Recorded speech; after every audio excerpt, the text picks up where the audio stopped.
What exactly are your plans to protect stable neighborhoods if you are elected? As you know, we've been going through this for quite a while. It's been a rather challenging issue. One of the things that concerns, I think, all members of council is the potential for this issue to cause great schisms in our neighborhood. We did see that actually when we looked at the potential issue of heritage district in the southeast quadrant from Wellington. We elected at our last council session to implement site plan control in the areas affected, the 3 areas affected. And we also have passed a motion brought forward by Councillor Gardner to look at bringing in a consultant in order to provide the objective analysis on this issue, which unfortunately has been lacking. So I believe that those 2 items will let us move forward and bring some balance to the process and to protect where we wish to go with this. See some homes that are rebuilt and they look beautiful and they conform with the neighborhood, and then we see others that are developed and they're big and monstrous. The language is simple for planning department but difficult for us lay people. So I would ask our planning department to look at one that's well done and say that's allowed and that's going to be conformed.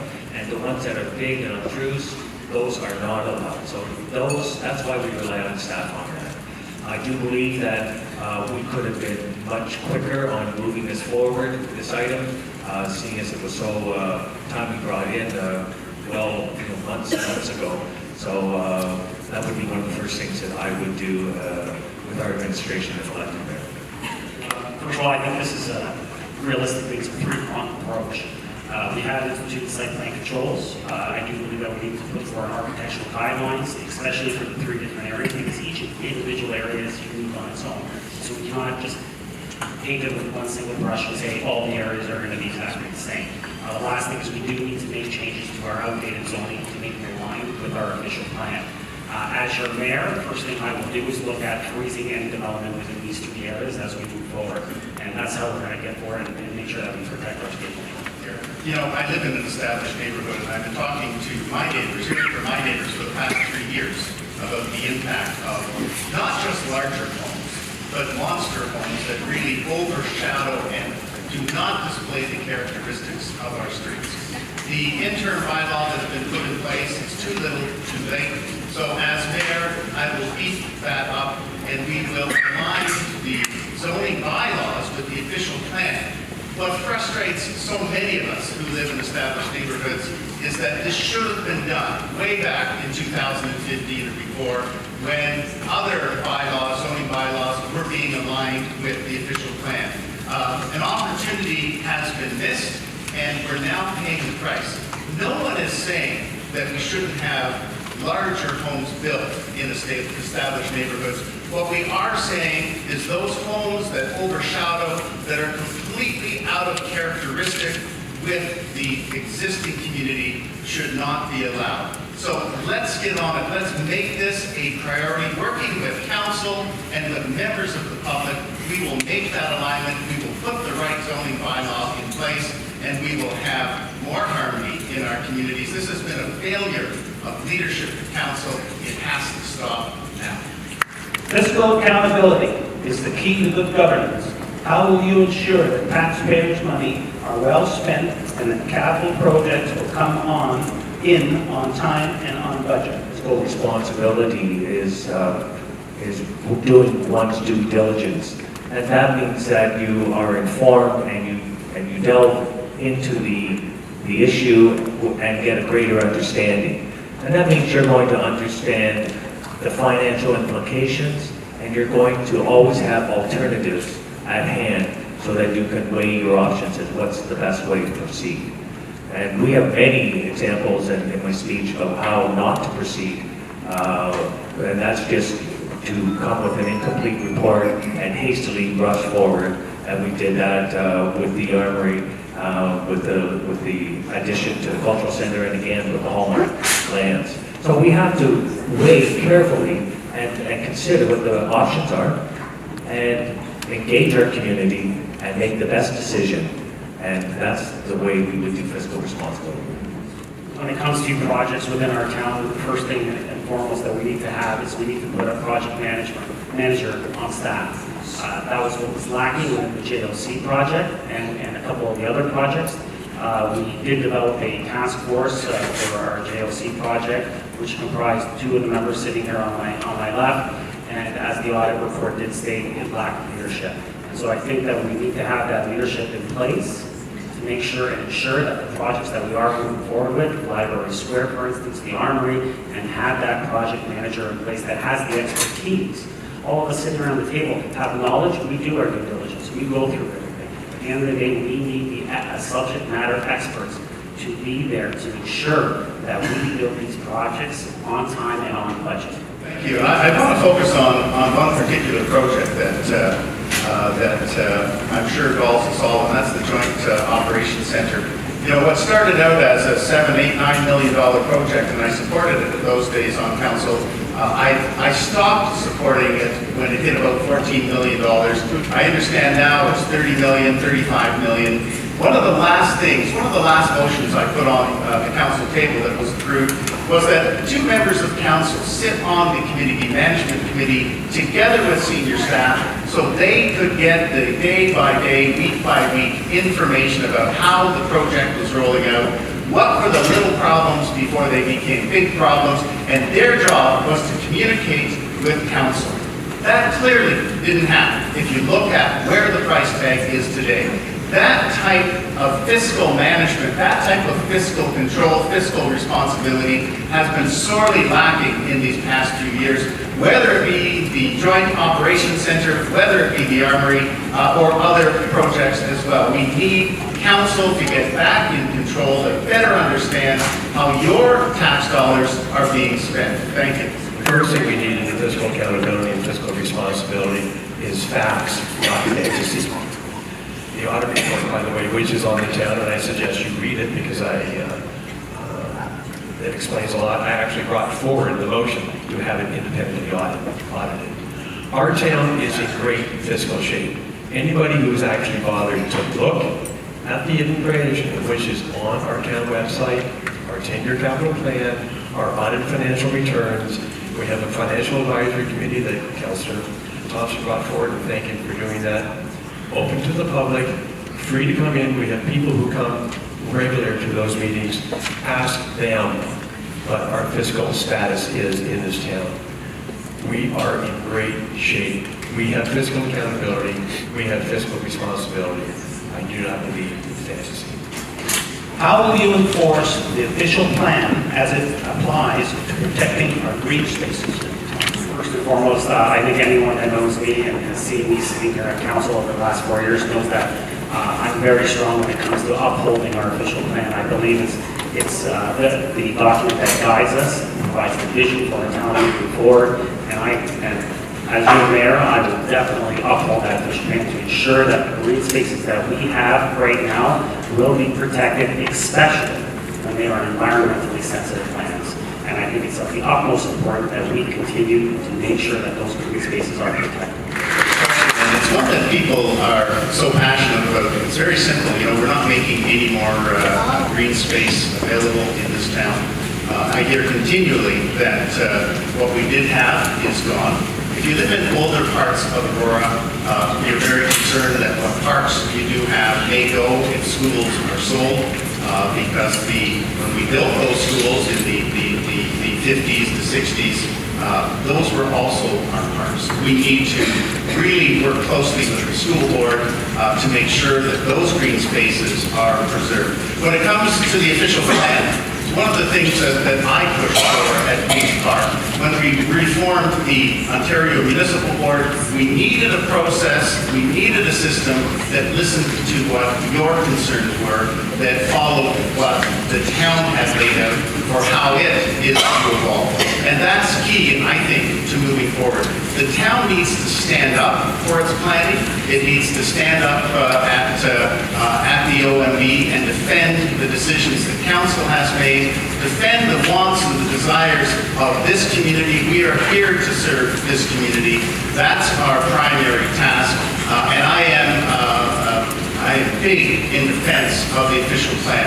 We spent so much time listening to the people of Aurora when the official plan from 2010 was pulled together. So we need to stand up and defend that plan, whether it be with developers or others who want to nibble away at our green space, nibble away at our ecologically sensitive lands. We need to protect them. We're not making any more of that type of property. It needs to be here for generations to come. Our growth targets are not actually meeting what is in our official plan.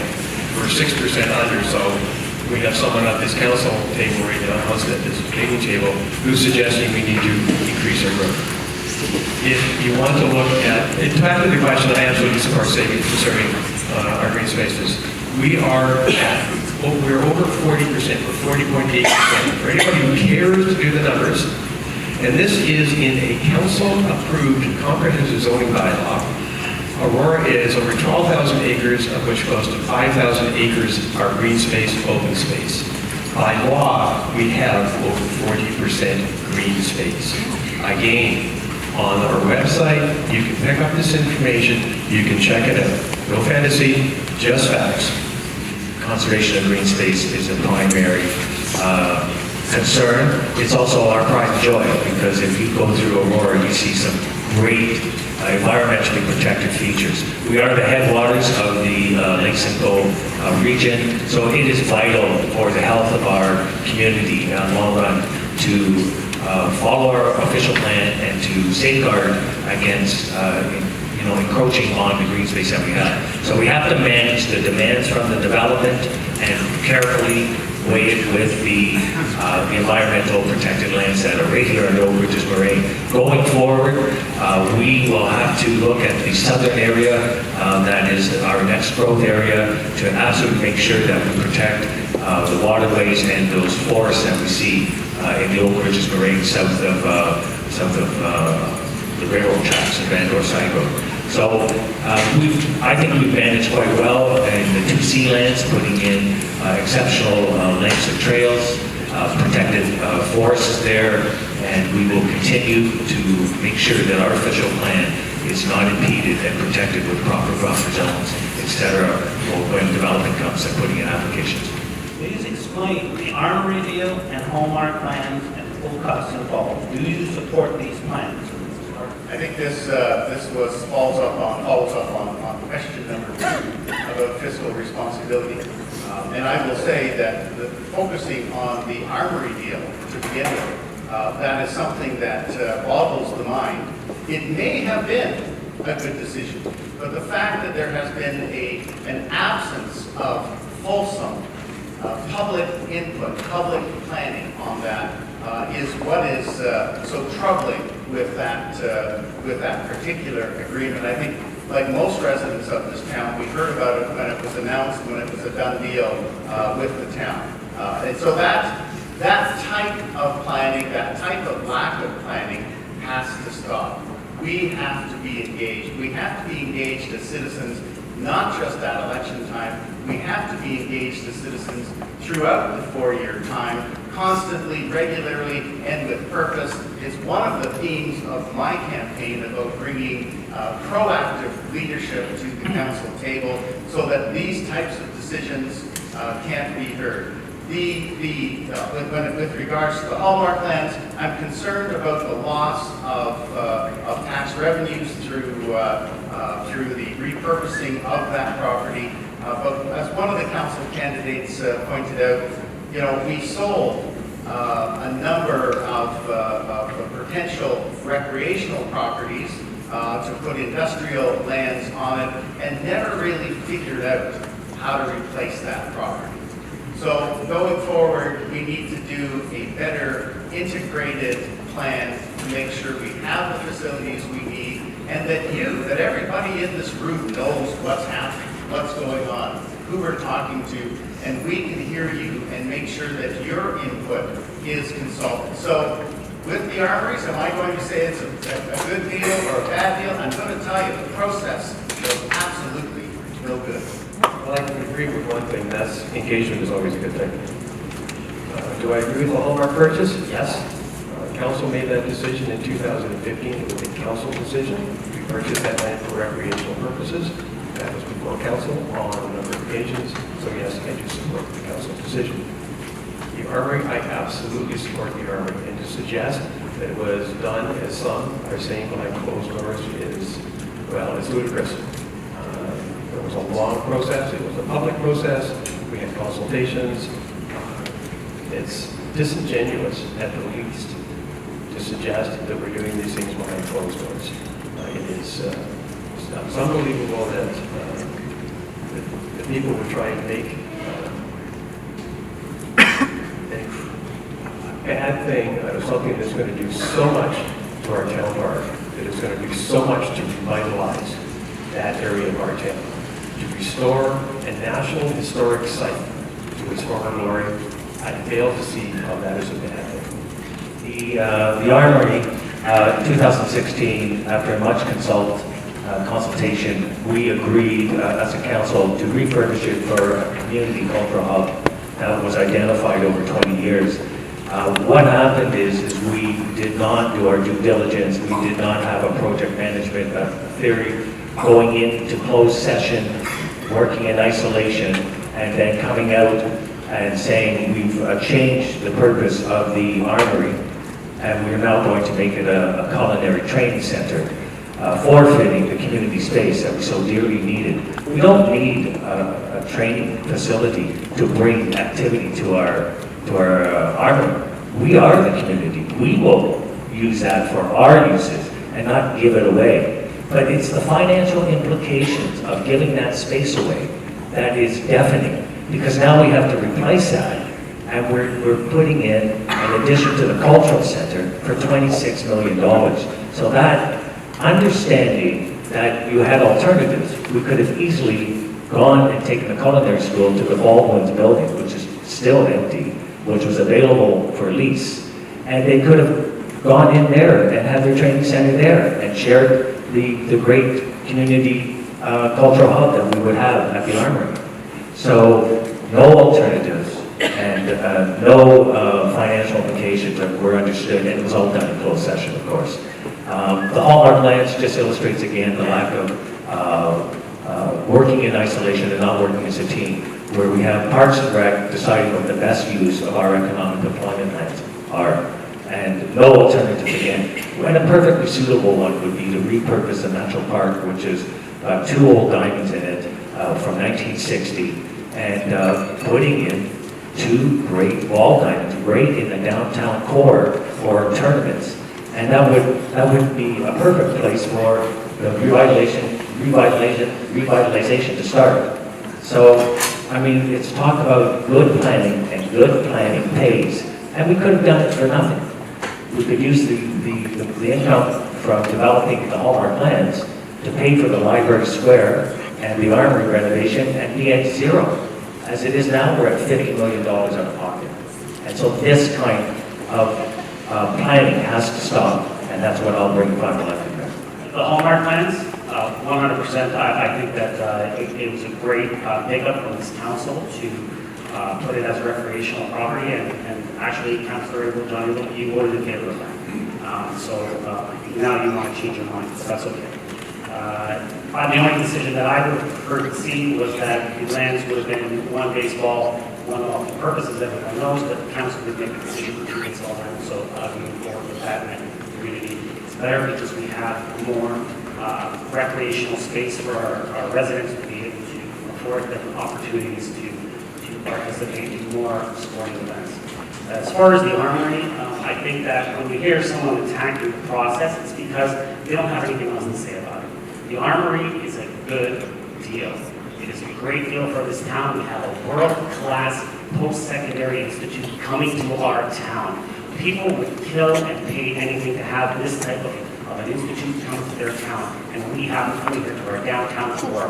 When I asked them, and I specifically asked them, what made you come to Aurora? And they said that they were excited at the opportunity of getting in at the ground floor with some of the initiatives that this council has started in regards to the redevelopment of Library Square and the movement forward in revitalizing the whole downtown core. So is it a great thing? Yes. I've talked to business owners that believe that this is a great opportunity as well for them moving forward. Restaurants are looking forward to this. They're looking at utilizing Niagara College and their students that are coming in and possibly staying and opening new restaurants within town. So this is a great opportunity for a town, and I believe the whole town is excited and should be excited about this. So I'm in favor of both, and I'm looking forward to both and finishing both as your mayor.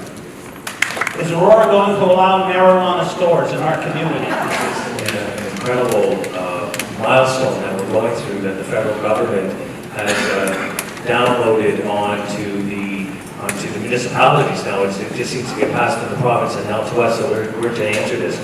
First of all, the impact of this law is going to have a tremendous cost associated just alone at the York Regional Police, who indicated that they have to do testing on the roads, and it's going to require a lot more resources on their part. And I do believe that we have to wait and to consult with our law enforcement and listen to the direction that the province is giving us, because it feels to me that we're kind of open-ended to this question.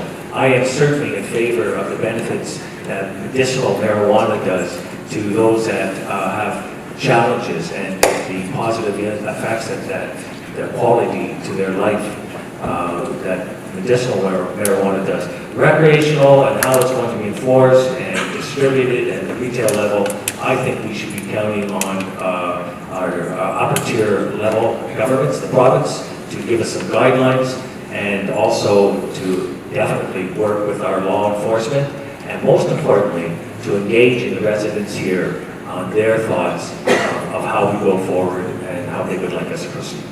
The province has given us until January 22nd to make a decision, and I think that we need to do our due diligence when it comes to what are the regulations going to be, because so far it's been a moving target by this province. They have changed from using the LCBO model to privatizing it, and the aspect that I believe they still haven't come up with yet is what's going to happen with the tax revenue. If the municipality opts out, will they be opting out of tax revenue? They still haven't clearly stated that, yes or no. And at the end of the day, what they have come out with in just the last couple of days, actually last week, was the fact that they'd be going the same route as smoking. So you'll be seeing people smoking marijuana on the street, similar as they're smoking a cigarette. And so at the end of the day, you have to look at it from the point of view if they're smoking it and they're walking the streets, is it really going to make a difference if there's a store there? But at the same time, we have to look at what's going to tax revenue, what's going to happen with that tax revenue. Will we be able to collect tax revenue if we opt out? So I think that we do have to do that due diligence. We do have to wait for the province to finally come up with all the regulations, and the next council will be making that decision on whether to opt in or opt out. But I do think it's an important one that we need to look at and make sure that we do it right. I talked to YRP under our orientation. If elected, I would sit down and I would bring them in during our orientation and speak with council to discuss what the issues are from their end and for us to make an informed decision. I think right now it's irresponsible for any one of us sitting up here to give a decision on whether we should opt in or opt out without knowing all the facts. And I've heard from each candidate here today that's saying that it's important that we have those facts. So I'd be surprised if any one of them would say that they would opt in or opt out without having all the facts. What do you want for Aurora? Our job is to pull the facts and figures together. Ultimately, we're the people around this table who will vote, but I need to hear from Aurora. How do they want to see this issue play out in their community? So my commitment to you is to make sure that we have a fulsome consultation so that you can say yes or no or under what conditions. I think it is a moving target right now. We heard as the regulations were being released that you could smoke marijuana wherever you could smoke a cigarette. That, I believe, is being walked back because there's been a hue and cry from people who don't want their kids exposed to cigarette smoke. They certainly don't want their kids exposed to marijuana smoke. I would have been more open to an LCBO type store where the product is controlled under vigorous standards, identification standards. I know right now that it is pretty easy for kids to go and buy cigarettes. I worry that under a private model, it will be almost as easy for those kids to go and buy marijuana. But first and foremost, you need to hear from the folks of Aurora. What do you want? Where do you want this? How would we control it? More information needs to come out. The government has released its regulations, but people will be commenting on those regulations. And until we know exactly where it lands, I can't say yes or no right now. I've sat down and met with Chief Joliffe and Senior Command. I know the price to not only policing in this community throughout York Region, of course, but also the judiciary. I understand the impacts of what's coming down the pipe. We need to be very careful, but it's what Aurora citizens want that will drive where my vote goes. I too have heard from residents, and I have been overwhelmingly informed that people are not in favor of retail cannabis sales. I myself am not in favor of the private retail world. I think that having in my discussions with YRB on a regular basis, I think with the chief on a regular basis, there's many issues that need to be addressed, and they have not yet been addressed. Some of the issues, if it's available in the same place where cigarettes are available, we know that there is consistently underage cigarette buying. I have serious concerns about that. The system that has been proposed, originally LCBO sales, they are used, the LCBO model, pardon me, they are used to doing the age checks. They're used to saying, are you inebriated? We're not going to sell you any more alcohol. What I would like to see, we've got it, it was given to the, decided by the federal government, it was given to the provinces, quite frankly, the provincial government, both the previous Liberal and current Conservative government, are struggling with how to work with this. It's an issue. YRP are incredibly concerned, and especially about the cost that they are incurring to do this. To do a breathalyzer for impaired alcohol is something like, it's less than 50 cents.